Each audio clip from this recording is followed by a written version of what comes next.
it's Noah Wilson, and welcome to our special sit-down interview with Santa Tim Connaghan. Santa Tim, he has appeared in numerous publications, including Oreo, Coca-Cola, on the cover of JCPenney, the Hallmark Channel, and many other companies. I could go on. Today, he joins me to speak about his career, working with the Marine Toys for Tots Foundation, and appearing in Mariah Carey's Merry Christmas to All concert special, airing Tuesday, December 20th on CBS. I got the opportunity to visit him in his home in Summerville, South Carolina. Take a look. It is very nice to be in your home, Santa Tim. Thank you for inviting me. Well, thank you. It's good to have you here, and we've got some. And listen to my puppies out back. Yes. I don't, they're going to probably be barking the whole time, but hopefully it's not too bad for you. Two beautiful dogs that you have. Yes, thank you. So let's go ahead and get started. So you started out in your career spreading Christmas joy 53 years ago. Yes, it was back. My first experience, 1969, a beard of Barbasol shaving cream while I was in Vietnam. I played Santa for my fellow soldiers and stuff. Oh. But a year later, I came home and ended up working at a department store. And I was doing a lot of work around the store. And Christmas arrived and Thanksgiving week. And they needed someone to fill in for Santa. The Santa that had arrived got sick. So they said, "Can you fill in for 3 days?" I was only 21, and put on the suit and the beard and the wig, and my mom helped me out with a little padding. I needed padding in those days, and I ended up being their Santa, and they liked me so much I did it for 3 years. Wow. I stayed full time as Santa for 3 years while I was going to college. Now take me back to the beginning of your career, being named the National Santa for the official Hollywood Christmas Parade and the United States Marine Corps Reserve Toys for Tots. Yes. Well, it was kind of unique because when I did graduate from college, I went on into a career. I wanted to be in broadcasting, and I'd studied broadcasting and journalism, communications major, and ended up doing some work in newspapers for a while, and then went into radio for a while. And it was through one of the radio stations I worked for that I ended up doing some volunteer work with the March of Dimes. They liked the way I coordinated things, and they offered me a full-time job to coordinate their walkathons. Thus started 25 years as a professional fundraiser.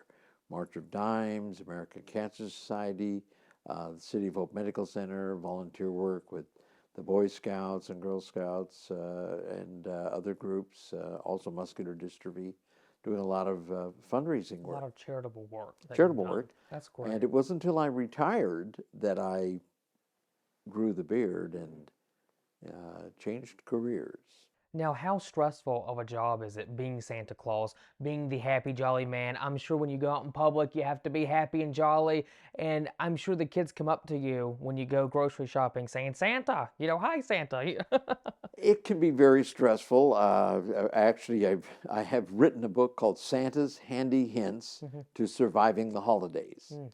And even people such as yourself and everybody watching, they're probably, the holidays come along and we all stress out a bit because we've got our regular 9 to 5, and then we throw all the other little things on top, the family functions and gift buying and cooking, and preparing dishes and just obligations that weren't there before, and you've thrown that all on top of the regular schedule. So we stress out a bit. So I wrote a book on that, and it tells people about starting a little early, plan ahead, be a little more organized. And I actually had written it for the Santas to start with, because if I don't have my home decorated before the holiday season, before I leave, in other words, definitely before Thanksgiving, I'm in deep trouble because it'll never get done because I'm gone after that. Yeah. Because I have the Hollywood Parade, which I do right after Thanksgiving. I have all my work with the Marine Corps and Toys for Tots. I'm going to be going to Nashville. I do Grand Ole Opry. I have events in New York. I'm going to be doing the Mariah Carey concerts again this year. It's a lot of work, and I have to be organized. Learn how to pack well, and travel. for some reason, I can't get the elves to do all that extra work. You're a very busy man, for sure. Now, you have worked with a lot of notable companies, being one of America's busiest Santas across the U.S., appearing in numerous commercials, advertising, and promotions. How does it feel to know you being the official National Santa has taken off to become something bigger than you could imagine? Well, I have to be truthful about that title, National Santa. I originally kind of called myself the Hollywood Santa because I was working in Hollywood, and my fundraising days were in Hollywood. I produced telethons and things like that. And so I became the Hollywood Santa. When I started doing all my volunteer work with the Marine Corps, Toys for Tots. Now, I was riding in the parade, the Hollywood Parade, and I volunteered to do that every year. This will be my 18th year being in the parade. But the Marine Corps is the official charity. And so I have a couple Marines ride with me in the parade, and it's a very special honor. They're being honored for their work with the Marine Corps, so they're given their opportunity to ride with me. But I teach Santa school, and we haven't touched on that yet, but I have presented diplomas to over 4,800 Santas and Mrs. Claus so far. This year, coming up 2023, somewhere during the year, I'll present the 5,000th diploma. Wow. And but because I have all those Santas, I started networking those Santas to the local Marine Corps campaigns for Toys for Tots. Nice. Because when we have promotions and events in the different communities, isn't it nice not only to have the Marines in their dress blues and other volunteers, but here's Santa also, because those Marines are helping Santa fulfill the mission of getting toys to those children less served. And one year, the CEO, General Pete Osmond of the Marine Corps Toys for Tots, in his annual report said, well, our national Santa, Tim Connaghan, and I heard that title, and I said, gee, that sounds a nice title, a nice ring to you. And I went to GoDaddy and found out that nationalsanta.com was available, so I spent the $10 and got it. But I also travel a lot, and that's what I do. I go from coast to coast, and this year I'll be going from here in South Carolina, I'll be going up to New York, and then from New York to Nashville and to Los Angeles and back to New York and maybe down to Florida. So I'm all over the place doing work. We were hoping to actually do an airlift for the children in Puerto Rico, and we will be doing that airlift with Toys for Tots this year. There's also other special missions to get toys to children on some of the Indian reservations and such. So a lot going on, and wherever the Marine Corps wants me, I'll go. Now let's touch on Schools for Santa, because some might not be aware, but you created Schools for Santa. Why did you feel it was important to create a program that was designed to show, future Santas how they should act, how they should, carry themselves, how they should pick up a child if they're going to be sitting in the mall taking photos with the kids? Yeah. Well, this all came from the Santa Association. I was going to the annual meetings that we would have, and at one of the meetings, a fellow Santa, Richard Christie, asked me to maybe write something for a book he was doing called Becoming Santa. So I wrote a couple chapters, but my chapters were about some of the work we get into, the details of the work, because so often people think that Santa is just some nice little grandpa that sits in a chair and talks to the kids. But we have responsibilities. We have four bosses. We have the children, we have the parents, we have the photographer, and we have the mall or the city hall or whoever set up the event that we're doing.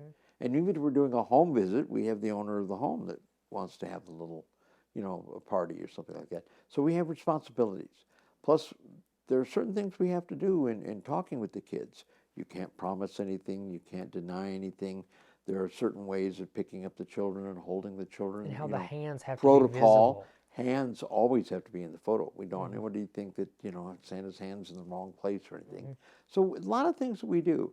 And so I started writing about this, and I continued writing. And the following year, I had the whole book, and it was called Behind the Red Suit, Becoming Santa.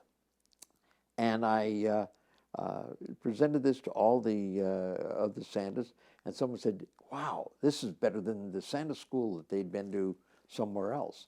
And he said, you should teach this. Mm-hmm. I started. then what 2003, I started teaching my Wow. Santa school.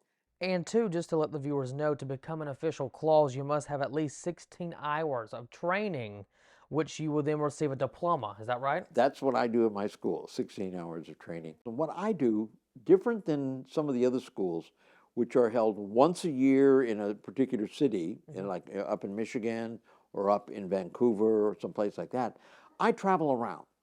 And instead of having 150, 200 people there, I maybe have 2 dozen or 3 dozen, a smaller group, and I go to their city. So I may go to Atlanta or to Phoenix or to Houston or a location like that.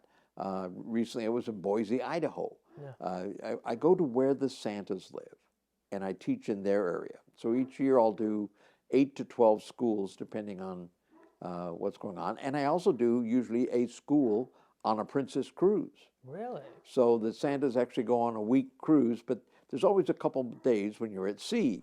And those days at sea, I teach class. So they get their class, and we do a little vacation all at the same time. So it makes it nice. But the 16 hours is a lot of information. I actually have an hour of additional information, which is a history, and I have that on YouTube, and I invite them to go watch that also. So they get 17 hours.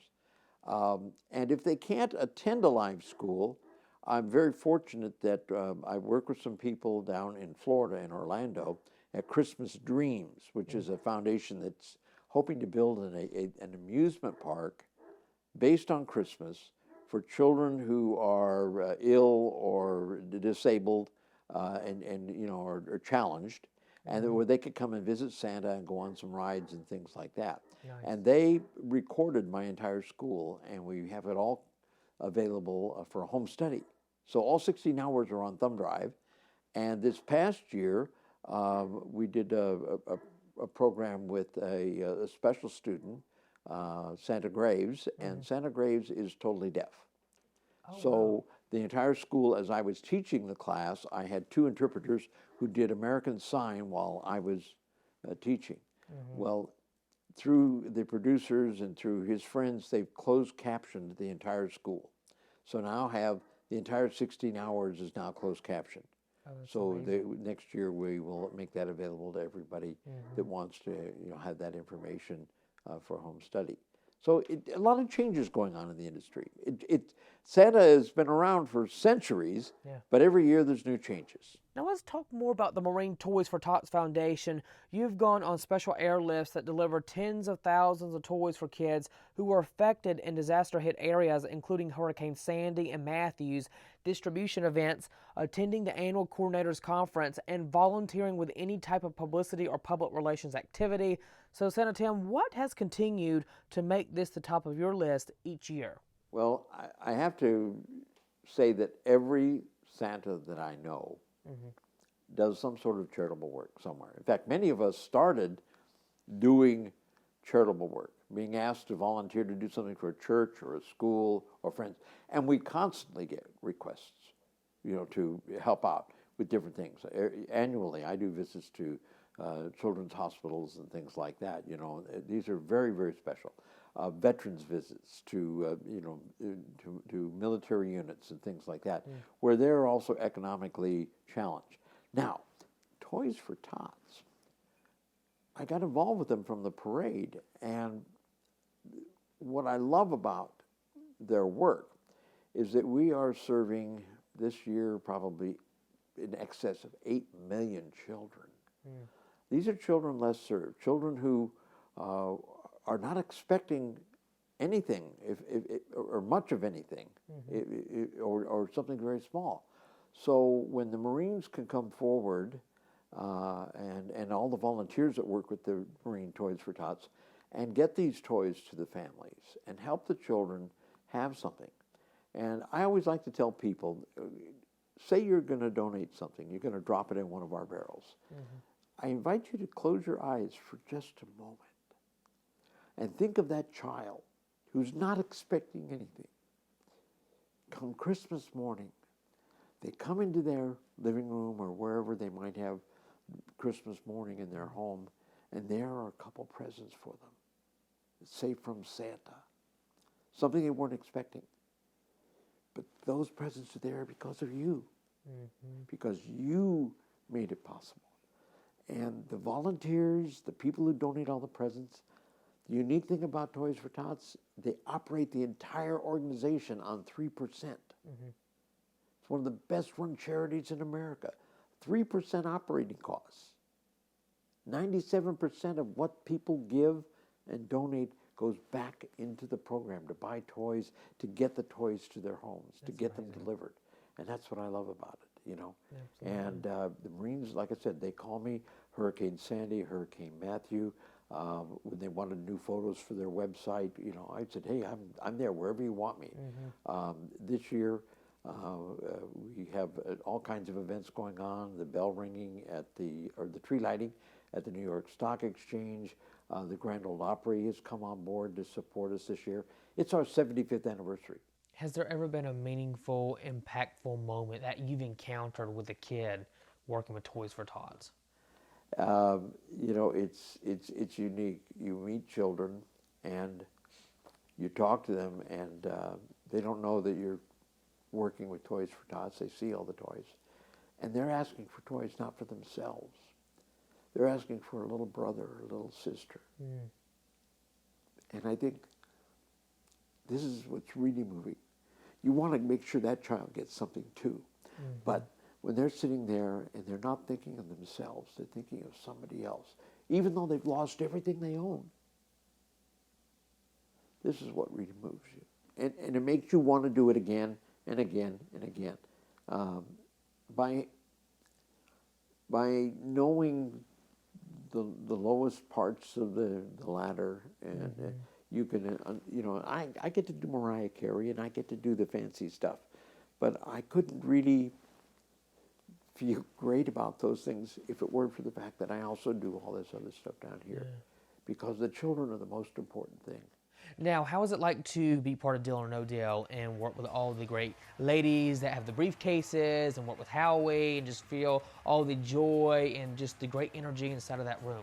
That was a wonderful time, and they also had me work in the vault, and Yes, you know, and that was a unique show. Now, for those that are watching, this was quite a few years ago.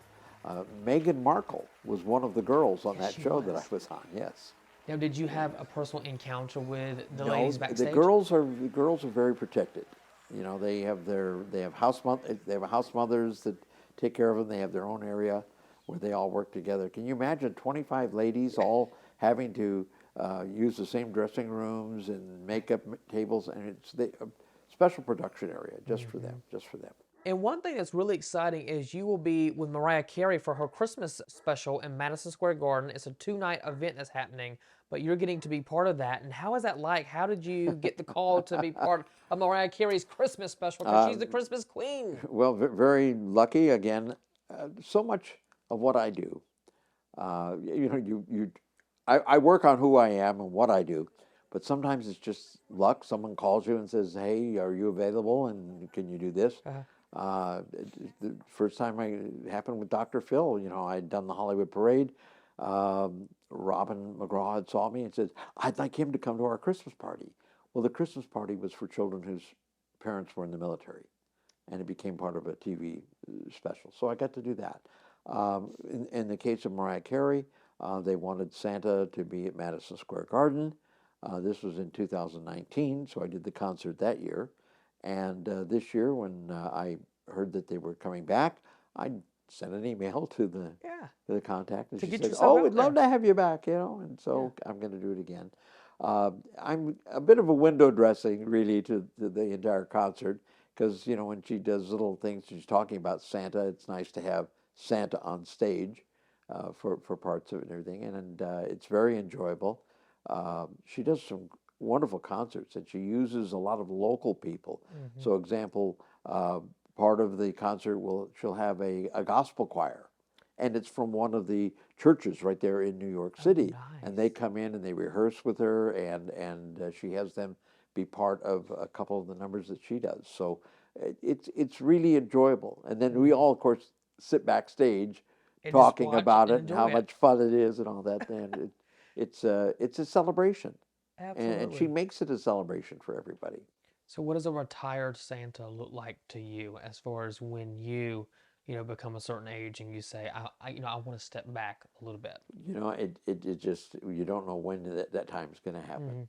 We've got Santas that are into their 80s, and they're still going, Wow. yes, And we have others that in their 50s, and, because of certain health restrictions and things like that, have to slow down. Pull back a little bit. Yeah.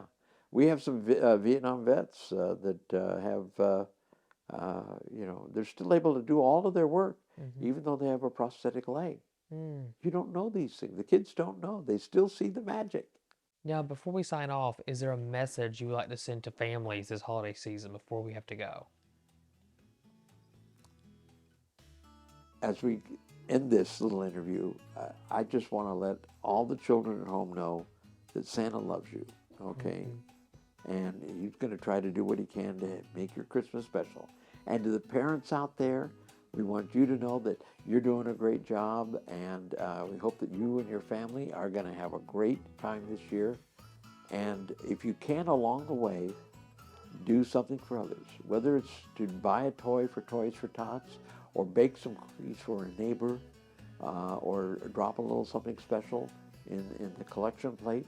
Whatever you can do to help others. This is what makes the joy of our season so special. Absolutely. Well, Santa Tim, it's been such a pleasure to get to come inside your home, and thank you for such a great conversation, and I wish you a very Merry Christmas and a Happy Holiday. Well, thank you very much. Merry Christmas to everybody, okay? Ho, ho, ho, ho, ho! It was such a great day to be with Santa Claus before his big night on Christmas Eve. Remember, catch him appearing in Mariah Carey's Merry Christmas to All concert special, airing December 20th at 8/7 Central on CBS, and available to stream the next day on Paramount+. So 2 ways to watch. Now we cannot end our special without a performance. Here to perform her holiday single, Santa Claus is Coming to Town, is pop singer and songwriter Ashlee Keating. Happy holidays, everyone.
Happy holidays.